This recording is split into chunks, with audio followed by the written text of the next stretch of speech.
Kalau tulang patah anda ambil masa yang sangat lama untuk nak sembuh balik, saya cadangkan cuba 4 ke 5 nutrisi yang saya nak kongsikan dalam video ni.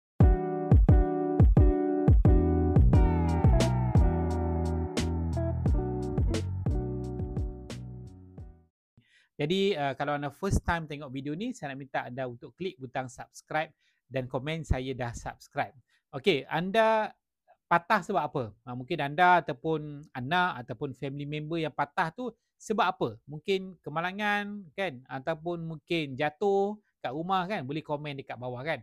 Jadi baik, saya akan kongsikan satu persatu apa nama produk tu, apa nutrisi tu, apa suplemen tu dan apa fungsi dia. Dan kalau anda nak dapatkan produk ni, jangan lupa dapatkan daripada kami sebab kami memang specialize, hampir setiap hari je banyak pelanggan datang untuk masalah lambat tulang itu bersambung, jadi nak kerja susah kan.